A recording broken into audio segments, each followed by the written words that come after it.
These are some of my favorite videos to make because I know everyone is at different stages in their life, different financial situations, different financial goals. And since I'm not able to sit down with you and specifically go through what yours looks like and a plan to help you improve it to get where you want to go, I put together videos with many different helpful tips to help you sit there and go, I can implement these things, and then go out and learn more about them, learn more ideas, help implement more changes to make a difference for yourself. So in this video, I'm going to discuss 30 useful tips to help you live below your means. So maybe not all of them will work. Maybe some of them are just reminders because reminders are always a good thing.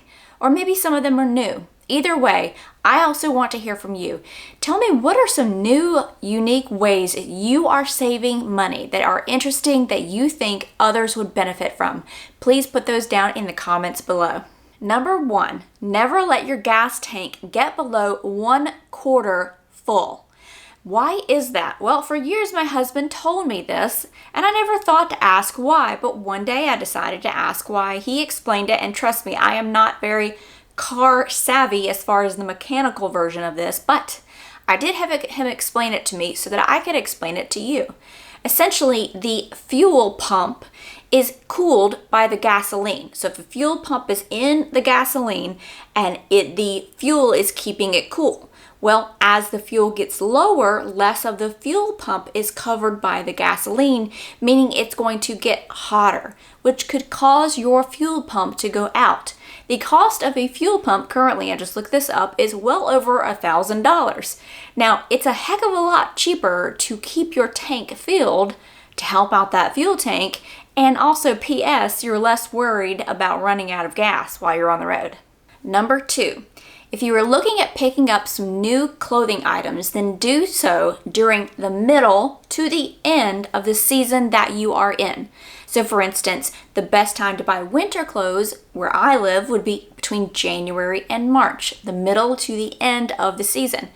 This is when spring items are starting to come out, and I can get the best deals on current items that are in season and not pay those pre-season premium prices. Number 3, limit yourself to one streaming service at a time. The average person has about 4 streaming services. As people are moving away from cable television, they are adding streaming services. When they hear about a new television show or a new movie or something that's on another service that they don't have, they'll go and get a subscription to that. Well, at the same time, you're still paying for the subscriptions of the other ones you have that you aren't currently watching. Instead, cancel all the ones you're not currently watching. Watch all the shows and seasons you want to on the one you currently have. Cancel it, go to the next one. You can put these on a rotation. This is going to save you, if these things cost $10 a piece, which some of them cost more, and you have 3 of them that you cancel during a month, that's $30 up to $40 a month that you're going to save. And then by the time you roll back around to that rotation, the new season or the newest movies should be back on that app that you haven't had for a few months. Number 4, if you are using your dryer, you can throw a dry towel in with the load of clothes or laundry that you are drying. What this will do is absorb moisture, and it will cut down on the amount of time that you're going to take using that dryer and using that electricity, so you can help lower those already expensive utility bills.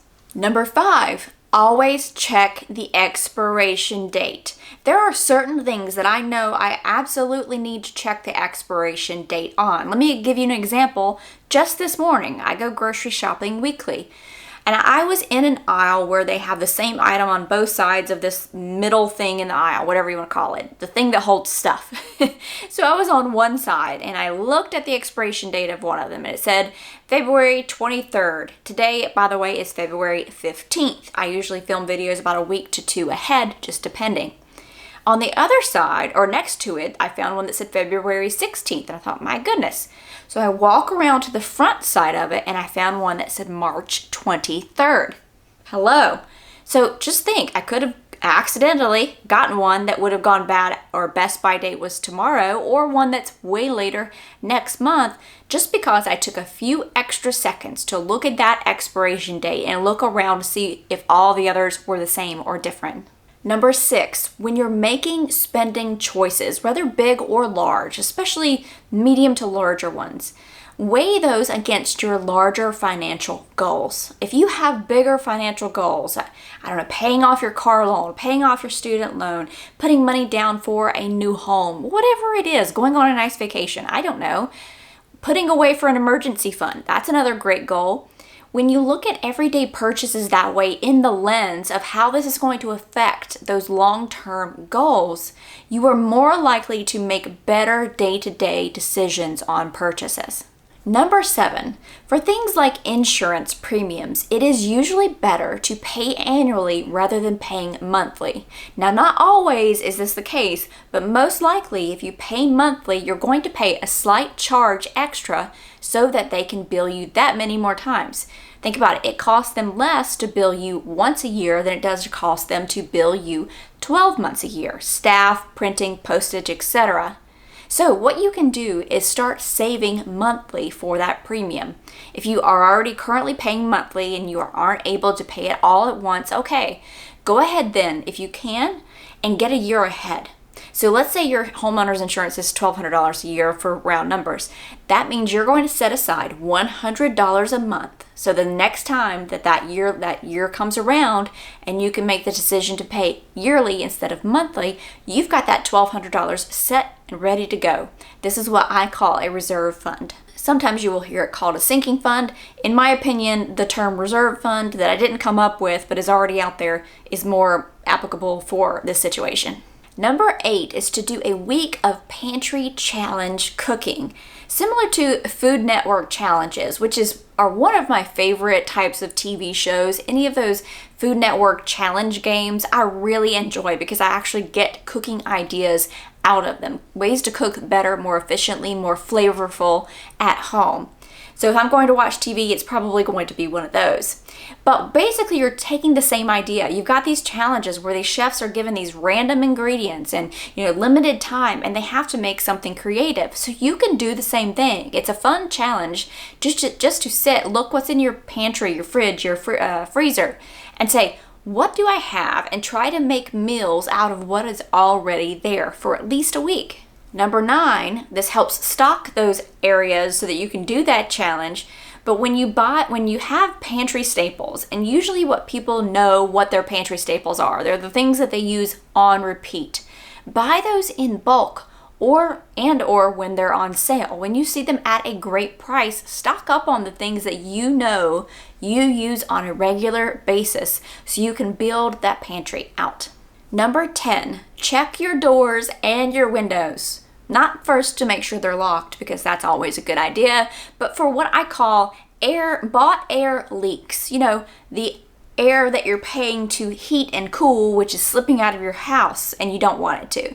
Caulking around windows, weather stripping around your doors. These things need to be replaced every so often to help keep that bought air inside. Number 11 is to negotiate better rates with providers. Some of the biggest savings that I have had viewers tell me in the comments, where they've told me exactly what they did, who they called, and how much money annually they are saving, are from people who called and negotiated with their service providers. Things like internet, insurance, cell phone. It may be painful, a pain in the butt to get on the phone with some of these people and discuss this for half hour or so. But if it saves you hundreds of dollars a year, I would say it's worth it. Number 12, use your toaster oven or air fryer when possible instead of the oven. So for example, my daughter loves chicken legs. I can cook chicken legs in an air fryer in about 15 minutes and they come out golden. That is so much better than heating up a big oven for 30 minutes or more. Number 13, do not fall in the trap of easy money. These are schemes of promising high returns. Oftentimes I will see these spammers in my comments who put, yeah, I made so-and-so amount of money by investing with so-and-so. If I see those, I remove those because I know what they are. Oftentimes they're not even people, they're just generated like that. And somehow they have 53 likes where my other comments have 4 or 5. I see you, and if I see you, you're out of here. Because I don't like scammers. And you've got to realize when you're seeing something that seems too easy or too good to be true, as they say, it probably is. Trust me, you can lose a lot of money. Making money isn't disguised. Making money looks like work. Number 14 is to cut back on the amount of a product you are using. So, getting more uses out of the product you have. We often use way too much, even more than the recommended amount. You can often use less than even the recommended amount. For example, laundry detergent. I probably use about a quarter of what's recommended, and my clothes come out just fine. With shampoo, same thing. You just have to work it into a little bit of lather, so it might take a little bit more time. But you're cutting back, so you're stretching that dollar as far as you can. Number 15, when you are looking to buy something, ask yourself this. If somebody gave me the cost of this thing in cash right now, would I take the cash or would I buy the thing? If you would take the money, then you might want to reconsider buying the item because this could be an indication that you don't either need it or you don't even really want it that much to part with the money. Number 16 is to make sure you are changing your air conditioning and heating air filters. These systems are super expensive to repair and replace, and often they are overlooked. Not to mention the air you're breathing in if you aren't changing those filters often enough. It's better for the air you're breathing in, and it's also better for the long-term health of the system itself. Number 17 is to bring snacks or water with you when you leave the house. I am one who eats smaller meals, and so I can't go very long before I'm slightly hungry. I just like smaller meals. I don't like to eat huge meals. And so when I'm out for several hours, I know I'm going to get hangry, and it's much easier to have something with me than to stop and get something, which is usually, number one, expensive, meaning more than if I just brought something with me, and definitely just plain bad for you because there's not much healthy convenience food out there unless you're just stopping at the gas station to get a banana, which you could, but you're going to pay a premium for that banana rather than the one you bought or brought with you that was from home. Number 18 is to get rid of credit cards with annual fees. If you're going to have a credit card, there are plenty out there that don't charge you to have it unless you carry a balance over the payment due date, in which case they're going to get the interest on that balance. So if you've got a credit card with an annual payment, in my opinion, completely wasted money. Number 19, newsflash. Shrinkflation is a real thing. Companies are giving you less in the same size packages. They are just changing the net weight on the package, but not the actual size of the package, just what's in it. And they're charging you the same thing. Of course, if you are buying single ingredient foods, this isn't a problem, really. It's when you get more of boxed or prepackaged foods that you can run into this issue. So if you see this, you might want to just consider an alternative brand if it really bothers you.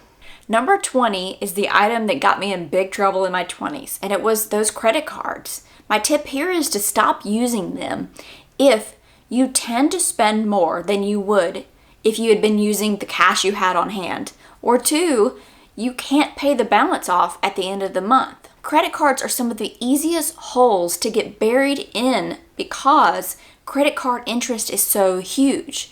So think about it. Even if you have a car loan, even if it's not an expensive car, it's a super cheap used car, your car loan, let's just say it could be 5 to 6% interest. But credit cards are upwards of 28 to 30% interest. Plus, credit cards charge interest daily. So on Monday, the card balance accrues interest, right? Well, on Tuesday, that new balance from Monday's regular amount plus the interest is then charged interest again on Tuesday. Keep that pattern going for the entire month. That's what happens. Number 21 is to start a frugal hobby so that you can stop your shopping hobby. Again, been there, done that. Years ago, one of my hobbies with my friend was to go shopping. Very expensive hobby. Well, I finally said, this is enough. I'm spending way too much money. And I decided to change my habits. I started exercising. I started reading. I started listening to podcasts. I started to make my own YouTube videos 7 years ago. Spending more time with family. All things that filled me and my bank account up more than shopping, which depleted both me and my bank account. Number 23 is to create a grocery budget gap. What this is a gap between what you are normally spending. So if you say, let's use round numbers, all of your listed items, your budget is $90. Well, instead, set aside $100. Have a $10 gap. Again, use whatever number you want here. But have a gap between the items on your list and the actual budget, so that when you run across those great deals, when you run across that random clearance or sale item, you can buy that item and buy something extra in bulk and be able to still be within your budget. So it's called a stock up gap in my mind, so that you can have that extra money to get those great deals when you find them. Number 23 is to try grocery pickup. Even if you've never tried it, it might be something to check out. I've done it a few times. Some people absolutely say this is the one thing that has saved my grocery budget because I didn't know what I was spending. I was always going over budget. I was buying things I didn't need. And going through grocery pickup where you have your app and you literally put into your cart just the things you need. You're not seeing or smelling all those temptations. You can see exactly what the total is when you're going to pick it up. And then you go pick it up, you're saving your time. This is one of those tips that I've had so many viewers say, yes, this we do, and it helps us so much. So if you haven't done it, maybe consider trying it out. Number 24 is to remove shopping apps from your phone. When you're bored or maybe sitting at the dentist office waiting or taking a break, you might find yourself scrolling and looking through and saying, oh, I need this. How cute's that? Look at that great deal. It's called mindless shopping. These are big temptations that if you removed these apps, you aren't going to give in as easy to. Number 25, it is important to get on the same page with your spouse when it comes to money.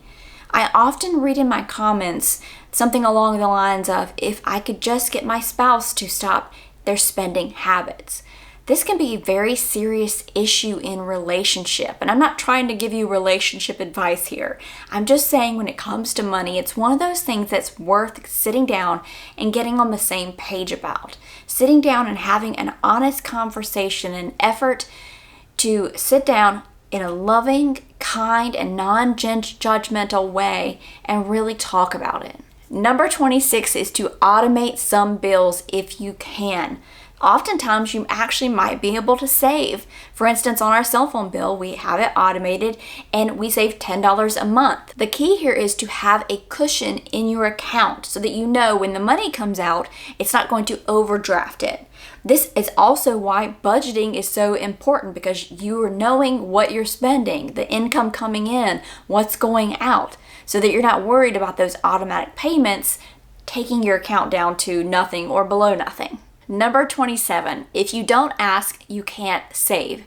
When you're out or you're calling someone or you're going somewhere, ask if there are any discounts. Many companies give discounts for seniors, students, first responders, etc. Just kindly ask. Not just asking if there's a discount, but if you're going, let's say, a department store. Oftentimes these places will have coupons and they will have it behind the counter. They'll be in their circular ads or on their apps. They may say, hey, download the app really quickly, that way you can pull up the coupon. Or they may go, yeah, I've got a coupon right here and you could save 20%. The worst they could say is, I'm sorry, we don't offer a discount or we don't have a coupon. But you could luck out and get a nice amount of change off of whatever you're purchasing. Number 28 is to create a wants list. Maybe you don't have it in the budget to buy that want right now, but it's really interesting to you and that's something you'd love to have. Put it down on a list. This way, you'll always remember it. If somebody asks you at the time, you aren't coming up blank. There are a couple of benefits here. Somebody does ask you, perhaps it's a holiday or your birthday, and you've got someone close to you who gives you gifts. They might ask, what's something that you would like? You can pull up your list and go, you know what, I'm really interested in this thing. Number two, you might then go back to that list later on. Outside, maybe there's a little bucket of extra money and you can go and purchase and splurge on a want. And you might look and go, I actually no longer want that item. In which case, it's a good thing you didn't buy it when you initially wanted it, because you probably would have felt like you wasted money. Number 29 is to save gas and time, which is money, by batching your errands. Keep lists of things that you need to pick up or errands you need to run that may not need immediate attention. This way, when you do need something and you're going out, you can look at your list to see if there's somewhere else you can stop, knock one off the list. So let's say you're taking something back to the post office, and then you look at your list and you say, oh, I needed to pick up some paint supplies for an upcoming project. That's right next door to the post office. There you go. You've knocked 2 to-dos off your list in one go. Number 30 is to enjoy your home. Many people spend money when they leave the house in one way or the other. Maybe even it's just gas.